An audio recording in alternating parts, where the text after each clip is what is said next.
Eruption 17 Life in the Indigenous Nations. It occurred to me that I've never actually posted the list of the indigenous nations of Cascadia, in spite of me mentioning them several times. Here is the list, in no particular order: Lummi Nooksack Nation, Tulalip Nation, Quinault Macaw Nation, Nisqually Nation, Muckleshoot Puyallup Nation, Chehalis Nation, Skokomish Nation, Yakima Nation, Colville Spokane Nation, Port Gamble Nation, Warm Springs Nation, Grand Ronde Nation, Siletz Nation, Umatilla Nation. As we can see, several of the tribes who were close geographically ended up merging with each other when the Confederation was founded. How this merger occurred varied from case to case. In the case of the Muckleshoot and the Puyallup tribes, they still operate almost entirely independently from each other.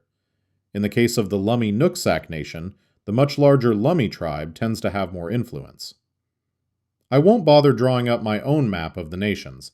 As I've mentioned, the national borders were generally derived from the pre-existing reservations.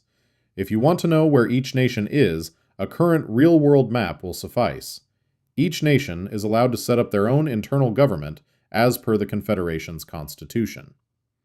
In general terms, the head of government is a tribal council of 5 to 15 elected members. The civic government is divided into smaller departments, not unlike a small city. Each nation has its own law enforcement and court system. They generally have a cooperative relationship with the National Investigation Bureau, provincial, and county law enforcement from neighboring provinces. Also, in most cases, their criminal code mirrors that of the provinces. The biggest exception to this is the Yakima Nation's ban on alcohol, which is legal in the provinces and the other nations to anyone over 18, and other recreational drugs, which have been federally decriminalized since the 2000s. The nation may use its own law enforcement to enforce these bans as per the Constitution. However, federal and provincial law enforcement is under no obligation to assist them. Since I know you're probably wondering, yes, non-natives are allowed in the nations. Per the Cascadian Constitution, no provincial or national government shall restrict the movement of any person along any public lands or thoroughfare, provided that land or thoroughfare is not restricted for an official purpose, provided that person is traveling in a manner that is consistent with all federal, provincial, and/or national regulations. In many cases, both the national governments and the various businesses operating in the nations will hire non-natives from the surrounding communities. These employees are sometimes allowed to rent and/or purchase housing in the nations as a perk of employment. However, this is not universal. On rare occasions, the nations might even let some other non-native person that the nation holds in high esteem settle on their lands. But again, this is extremely rare. There is one exception. Much of the Puyallup Nation was developed and incorporated into the broader Tacoma metro area prior to 1985 and the eruption. As such, it is the only nation that has a majority population that is non-native, and has the fewest restrictions on non-natives purchasing property and operating businesses within its borders. The nation's government still rests with the tribal council. The economies of the nations are generally centered around the tourism, entertainment, and aquaculture industries. Much like in the real world, they use their status as sovereign entities to skirt Cascadian federal regulations around gaming, tobacco, alcohol, marijuana, and firearm regulations. Many of the nations would end up building casinos, smoke shops, liquor stores, or gun shops/shooting ranges that provide a steady source of income. Some of the nations have built elaborate resort complexes with lavish suites and amenities that attract thousands of guests a year. Some of the smaller nations have taken a different approach. Instead, they offer small cabins and campgrounds on pristine native land.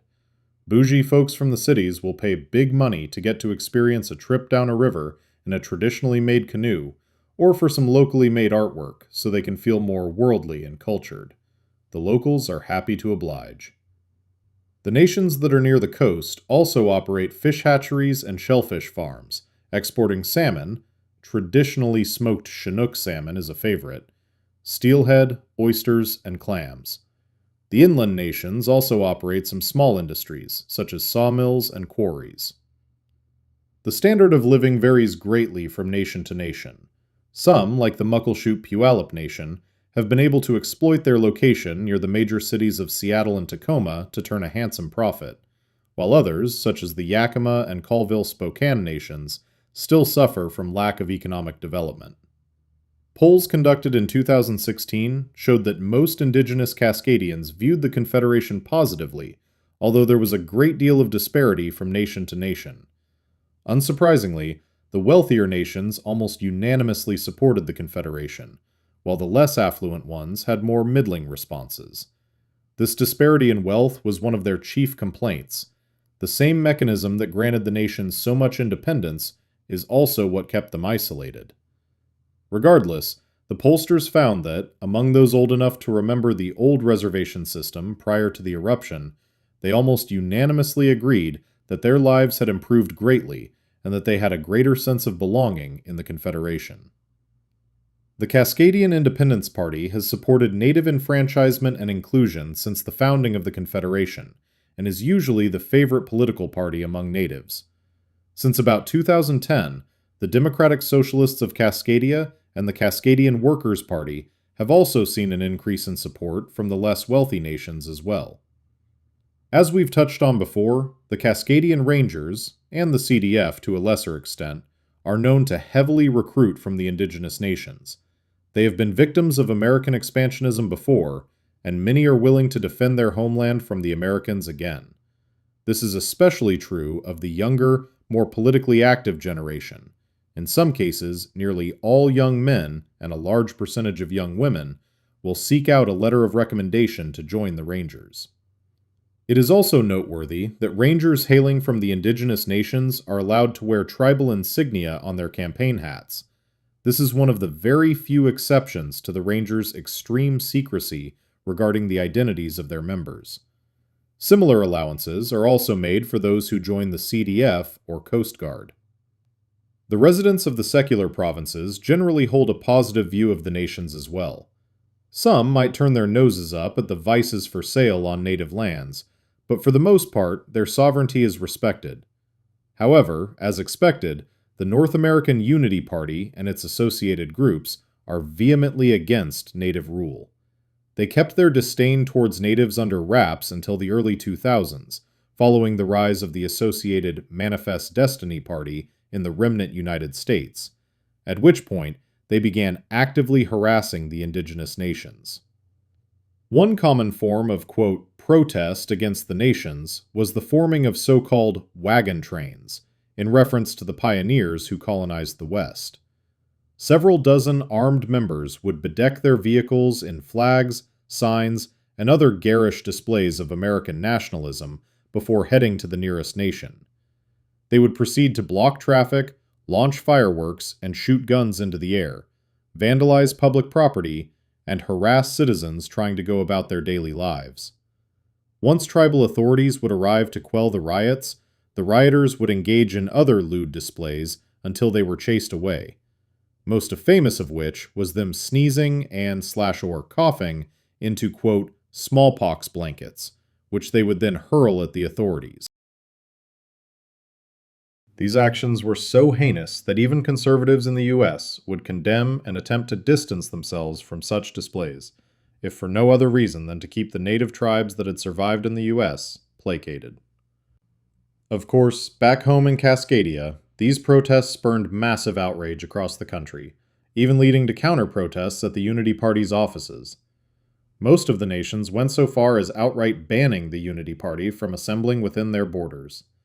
Tribal authorities became much more vigilant and proactive in attempting to stop these protests from starting in the first place. By the present 2017, the Unity Party seems to have realized the futility of these assemblies and has stopped the outright harassment of the indigenous nations.